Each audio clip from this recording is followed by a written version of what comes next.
Marcos, chapitre 10. Et s'étant levé, il se rend dans le territoire de la Judée, au-delà du Yarden.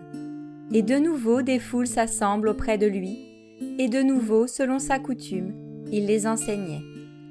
Et les pharisiens s'étant approchés, lui demandèrent, pour le tenter, s'il est permis à un homme de répudier une femme. Mais répondant, il leur dit : « Que vous a ordonné Moshe ? » Et ils dirent : « Moshe a permis d'écrire une lettre de divorce et de répudier. » Et Yehoshua répondant leur dit : « C'est à cause de la dureté de votre cœur qu'il a écrit pour vous ce commandement. Mais, dès le commencement de la création, Elohim les fit mâles et femelles. À cause de cela, l'homme quittera son père et sa mère et se joindra à sa femme, et les deux ne seront plus qu'une seule chair. Ainsi, ils ne sont plus deux, mais une seule chair. Que l'homme donc ne sépare pas ce qu'Elohim a mis ensemble sous un joug. » Et dans la maison, ses disciples l'interrogèrent de nouveau sur le même sujet. Et il leur dit : « Celui qui aura répudié sa femme et qui en aura épousé une autre commet un adultère contre elle. Et si une femme répudie son mari et en épouse un autre, elle commet l'adultère. » Et on lui apporta des petits-enfants afin qu'il les touche. Mais les disciples réprimandèrent d'une manière tranchante ceux qui les apportent. Mais Yehoshua, voyant cela, fut indigné et leur dit : « Laissez venir à moi les petits-enfants, et ne les en empêchez pas, car le royaume d'Élohim appartient à ceux qui leur ressemblent. Amen, je vous le dis.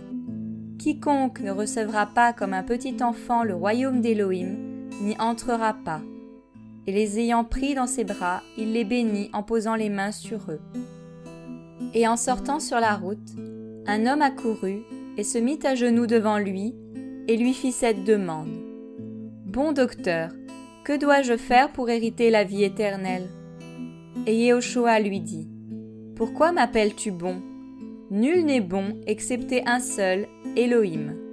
Tu connais les commandements : ne commets pas l'adultère, n'assassine pas, ne vole pas, ne dis pas de faux témoignages, ne fais aucun tort à personne, honore ton père et ta mère. » Et répondant, il lui dit : « Docteur, j'ai gardé toutes ces choses dès ma jeunesse. » Mais Yehoshua, l'ayant regardé, l'aima et lui dit : « Il te manque une chose. Va et vends tout ce que tu as et donne-le aux pauvres, et tu auras un trésor dans le ciel. Et viens et suis-moi en te chargeant de la croix. » Mais, affligé de cette parole, il s'en alla tout triste parce qu'il avait de nombreuses propriétés. Et Yehoshua, ayant regardé autour de lui, dit à ses disciples : « Qu'il est difficile à ceux qui ont des richesses d'entrer dans le royaume d'Élohim. » Et les disciples furent effrayés par ces paroles. Mais Yehoshua, reprenant la parole, leur dit : « Enfants, qu'il est difficile à ceux qui se confient dans les richesses d'entrer dans le royaume d'Élohim. Il est plus facile à un chameau de passer par le trou d'une aiguille qu'à un riche d'entrer dans le royaume d'Élohim. » Mais ils furent encore plus choqués et ils se dirent les uns les autres : « Et qui peut être sauvé ? » Mais Yehoshua, les ayant regardés, leur dit : « Pour les humains, cela est impossible, mais non pas pour Elohim, car tout est possible pour Elohim. » Et Pétros se mit à lui dire : « Voici, nous avons tout quitté et nous t'avons suivi. » Et répondant, Yehoshua dit : « Amen, je vous le dis. Il n'est personne qui, ayant quitté à cause de moi et de l'Évangile, maison, ou frère, ou sœur, ou père, ou mère, ou femme, ou enfant, ou terre, ne reçoive maintenant en ce temps-ci, au centuple, des maisons, des frères, des sœurs, des mères, des enfants et des terres, avec des persécutions et, dans l'âge à venir, la vie éternelle.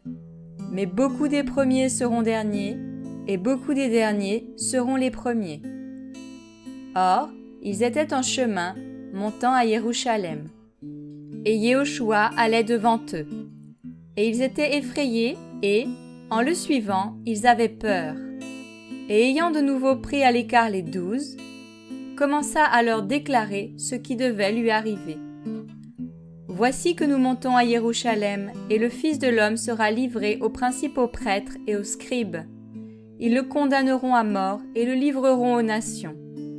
Et ils se moqueront de lui, et ils le châtieront avec un fouet, et ils cracheront sur lui et le feront mourir, et il ressuscitera le 3e jour. Et Yaakov et Yohanan, les fils de Zabdi, s'approchent de lui et lui disent : « Docteur, nous voulons que tu fasses pour nous ce que nous allons te demander. » Et il leur dit : « Que voulez-vous que je fasse pour vous ?» Et ils lui dirent : « Accorde-nous que nous soyons assis l'un à ta droite et l'autre à ta gauche dans ta gloire. » Mais Yehoshua leur dit : « Vous ne savez pas ce que vous demandez. Pouvez-vous boire la coupe que moi je bois, ou être baptisé du baptême dont moi je serai baptisé ?» Et ils lui dirent : « Nous le pouvons. » Et Yehoshua leur dit : « En effet, vous boirez la coupe que moi je bois, et vous serez baptisés du baptême dont moi je serai baptisé. Mais d'être assis à ma droite et à ma gauche, il ne m'appartient de le donner qu'à ceux pour qui cela a été préparé. » Et les 10 autres, ayant entendu cela, commencèrent à s'indigner contre Yaakov et Yohanan.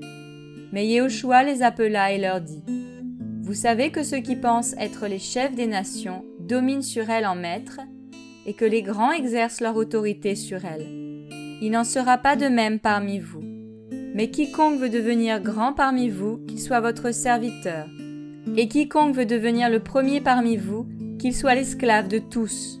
Car le Fils de l'homme est venu, non pour être servi, mais pour servir et donner sa vie en rançon pour beaucoup. » Et ils arrivent à Jéricho. Et lorsqu'il sort de Jéricho avec ses disciples et une grande foule, le fils de Timaïos, Bartimaïos l'aveugle, était assis au bord du chemin, demandant l'aumône. Et apprenant que c'était Yehoshua le Nazaréen, il se mit à crier et à dire : « Yehoshua, fils de David, aie pitié de moi !» Et beaucoup le réprimandaient d'une manière tranchante pour le faire taire. Mais il criait beaucoup plus fort : « Fils de David, aie pitié de moi !» Et Yehoshua s'étant arrêté dit : « Appelez-le. » Ils appelèrent donc l'aveugle en lui disant : « Prends courage, lève-toi, il t'appelle. » Et jetant son manteau, il se leva et vint vers Yehoshua. Et Yehoshua, prenant la parole, lui dit : « Que veux-tu que je fasse pour toi ?» Et l'aveugle lui dit : « Rabboni, que je recouvre la vue. » Et Yehoshua lui dit : « Va, ta foi t'a sauvé. » Et immédiatement il recouvra la vue et suivit Yehoshua dans le chemin.